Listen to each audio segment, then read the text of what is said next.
오늘은 제가 저희 아파트 앞에서 커피를 한잔하면서 여러분과 함께 이야기를 해볼까 합니다. 왜냐하면 오늘은 연휴거든요. 이렇게 여유 있는 모습을 보여줘야 여러분께서 전선이가 정말 여유 있다, 참 삶을 알차게 사는구나 이렇게 느끼실까봐 이렇게 저희 아파트 내에 있는 밴딩 머신에서 주문합니다. 커피를 주문합니다. 가격대는 900원에서 1000원, 1500원. 가격은 상관없어요. 저는 이미 마음이 부자니까요. 하지만 있어 보이기 위해서 아이스 아메리카노를 준비합니다. 신용카드로 결제하고요. 그리고 적립까지 합니다. 그리고 스마트하게 카드를 이쪽에 넣죠. 자, 이제 커피를 만들어주기를 기다리면 됩니다. 휴일날 여러분들은 뭐하고 계시나요? 저는 이렇게 아파트 내를 산책도 하고, 그리고 숲이 주는 그런 소리도 듣고, 그리고 지나가는 사람들의 이야기도 듣고 굉장히 여유롭게 살고 있습니다. 그러니까 제 걱정은 하지 않으셔도 돼요. 자, 이제 커피가 다 완성이 되었습니다. 문을 엽니다. 놀랍게도 아이스 아메리카노가 이렇게 완성이 되었습니다. 기계가 저보다 훨씬 더 커피를 잘 만드는 것 같아요. 바리스타 마르코 꽤 잘생겼죠? 코스염만 있으면 뭐 저도 이 정도 생겼을 것 같은데, 자, 여유있게 커피를 마시러 가고 있습니다. 굉장히 여유있죠? 지나가는 두 바퀴의 자전거에도 전혀 저는 동요하지 않습니다. 터벅터벅터벅 걸어가고 있습니다. 아주 여유롭게요. 자, 이제 저의 지정좌석이 왔네요. 이제 넣겠습니다. 이런 날은 사실 스타벅스 고급 커피를 먹는 게 좋아 보이지만, 사실 싸구려 커피면 어때요? 상관없는 거 아닌가요? 사실 여러분들 제가 뭘 먹든지 상관없죠. 안녕하세요, 전선인가입니다. 오늘은 제가 아파트 내에 이런 휴게 공간에 앉아가지고 책 리뷰를 한번 해보려고 합니다. 우선 먼저 사전에 말씀드릴 것은, 지금 주변을 보시면 알겠지만 지금 아파트 내에 지인분들이나 주인분들이 없으시기 때문에 살짝 마스크를 턱스크를 하고 마스크 리뷰를 하다가 혹시나 주변에 다른 분들이 오시게 되면 사회적 거리두기를 해야 되니까요. 마스크를 다시 올려서 리뷰를 하도록 하겠습니다. 이 점 양해 부탁드립니다. 자, 오늘 제가 리뷰할 도서는 방금 화면을 보셨으면 아시겠지만 이 책을 제가 테이블에 올려놨습니다. 바로 장기하의 첫 산문집, 상관없는 거 아닌가인데요. 이 제목에서 이미 그 장기하 씨의 목소리가 뭔가 전달이 바로 되는 것 같죠. 라이브로. 뭐 상관없는 거 아닌가, 이런 식으로 전달이 되는 것 같습니다. 실제 이 도서 상관없는 거 아닌가는요, 정가가 14,500원이고 무료 문학동네에서 출간을 하였습니다. 그리고 출간하였고요. 전반적인 그 책의 페이지 숫자는 263페이지입니다. 263페이지로 굉장히 작은 편이고, 누구나 그 장기하 씨의 책을 들고 한 1시간 정도면 충분히, 1시간에서 한 2시간 정도면 충분히 이 글을 읽을 수가 있습니다. 장기하의 이 첫 산문집은 그 장기하 씨의 어떤 생각들에 대해서 그냥 산문, 에세이처럼 쭉 수필처럼 적어 놓은 글이에요. 그래서 낮과 밤으로 나누고 그 낮에 느꼈던 어떤 감정들을 여러 가지 그 제목을 통해서 풀어내고 있는데요. 그리고 밤에 느꼈던 감정들도 역시 제목을 통해서 이렇게 풀어내고 있는데, 이 낮과 밤으로 나눈 이유는 좀 명확한 것 같습니다. 낮은 좀 더 긍정적이고 밝은 내용이라면, 밤은 약간 다운된 듯한, 그리고 감성적인 내용들이 많습니다. 실제로 장기하라는 가수에 대해서 어떻게 생각을 하십니까?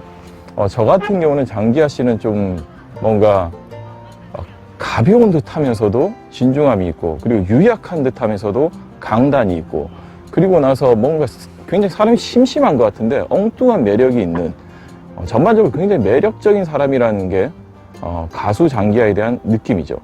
근데 작가 장기하의 느낌도 별반 다르지 않습니다.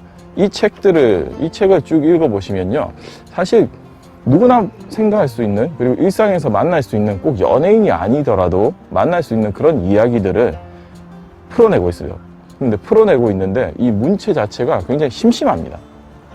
심심한데 재미가 없다는 뜻이 아니에요. 그냥 무심한 듯 툭툭 던지는 문체로 얘기를 하고 있습니다. 그러다 보니까 뭔가 화려한 미사여구 이런 것들도 별로 없고, 그리고 책을 읽으면서 장기하가 연예인이다 이런 느낌들은 거의 받을 수가 없습니다. 왜냐면 중간중간에 물론 연예인으로서의 창작 내용, 그리고 연예인으로서 다른 연예인을 만났던 이런 이야기들을 하고는 있습니다만, 그럴 때만 겨우 이 사람이 연예인이구나, 이 사람이 아티스트구나, 이 정도를 느낄 수 있을 뿐이고, 그 외의 것들은 그냥 혼자 사는 남자가 좀 더 자유롭게 사는 혼자 사는 남자가 생각할 수 있는 일상적인 주제에 대해서 쭉 설명을 해놓고 있습니다.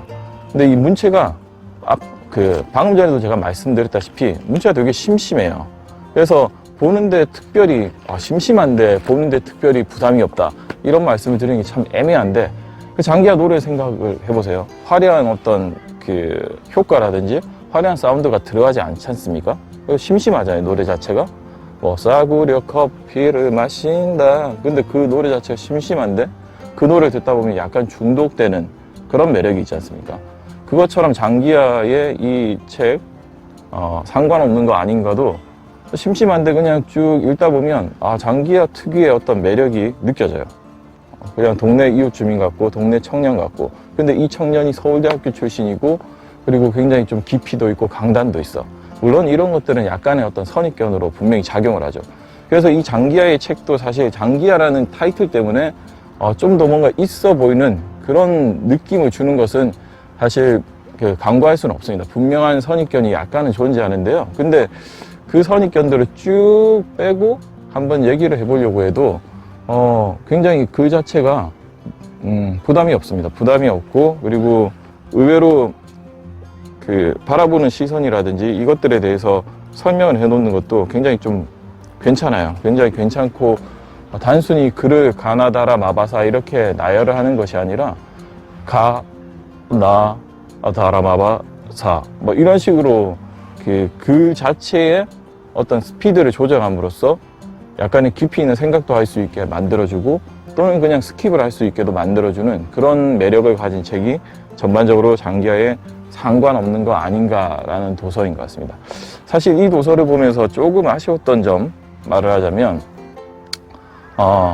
어떤 에세이에서 우리가 받을 수 있는 어떤 감동이라든지, 그리고 특별한 어떤 정말 대단한 재미라든지, 아니면 이 장기하라는 사람을 굉장히 내면까지 자세하게 이렇게 볼 수 있는 그런 부분들은 조금 부족해요. 좀 부족해서 살짝의 아쉬움이 있고, 그리고 전반적으로 이 장기하뿐만이 아니라 한국 연예인들 분들이 작성하는 어떤 글을 적는 에세이들은 좀 잘 적는다, 좀 잘 적었다고 생각하는 에세이들을 보면 좀 아쉬웠던 건 뭐냐면, 너무 무라카미 하루키의 문체를 거의 따라가요. 그래서 실제적으로 제가 이 장기하에 상관없는 거 아닌가라는 이 도서를 읽으면서도 느꼈던 점은, 사실 장기하 이 글을 지우고 무라카미 하루키라고 이렇게 표현을 해도 큰 이질감이 없어요. 다만 하루키가 이번에는 조금 컨디션이 좀 안 좋았구나, 뭐 이 정도 느낌을 줄 정도로 무라카미 하루키가 비슷한 문체인데 그보다는 약간 생각할 수 있는 깊이는 조금 떨어지는 것도 사실입니다. 하지만 장기하의 책을 읽으면서 느끼는 건 뭐냐면, 약간 스트레스가 풀리는 느낌이 있어요. 그래서 그냥 집에 하루 일상을 되게 마치고 나서 되게 피곤한 일상이야. 집에 돌아왔어. 그래서 뭔가를 힐링푸드를 먹고 싶은데 뭔가 되게 잘 차려 먹고 싶은 생각은 없어요. 차리는 것 자체가 굉장히 스트레스가 되니까요. 그럴 때 그냥 단순하게 라면 하나 딱 슴슴하게 먹었는데 특별하게 화려한 맛은 아니야. 그런데 되게 마음이 푸근해지고 마음이 조금 느슨해지고 꽤 괜찮은 그런 느낌을 받는 그런 힐링푸드 같은 도서가 장기하의 상관없는 거 아닌가라는 도서입니다. 제가 이 책에서 굉장히 마음에 들었던 문구 하나는 이 내용입니다. 뭔가를 확실히 못하면 때로는 그것이 인생에 도움이 되기도 하는 것이다. 이게 저는 상당히 마음에 들었어요. 이 문장 하나가. 왜냐하면 사람들은 대부분 자기들이 못하는 거에 대해서 실망을 하는 경우가 많은데요. 실제로 뭔가를 확실히 못하게 되면 그것을 자신의 인생에서 빼버리게 됩니다. 그러면 다른 잘하는 것들에 집중을 할 수 있게 되는 거죠. 근데 저 같은 경우도 사실 대부분의 것들을 아주 조금씩 잘하기 때문에 뭘 포기를 못해요. 그러다 보니까 특별히 잘하는 게 없어지는 게 안타까움이죠. 이 책에서는 저는 그 문장 하나만 가지고 간다고 하더라도 이 책을 읽는 데는 큰 지장도 없고, 그리고 괜찮은 것 같아요. 책 자체가 개인적으로 연예인들이 적은 에세이 중에서는 그래도 괜찮은 도서인 것 같습니다. 심심하지만 괜찮은 도서예요. 뭐 이렇게 표현하니까 너 참 심심한데 괜찮은 도서라고 하고, 어떤 책은 심심하니까 별로라고 하고, 너무한 거 아니냐, 전선인가나 이렇게 말할 수도 있잖아요. 근데 뭐 그 책을 보고 어떤 감정을 느끼는 거는 뭐 상관없는 거 아닌가요? 전선인간이었습니다.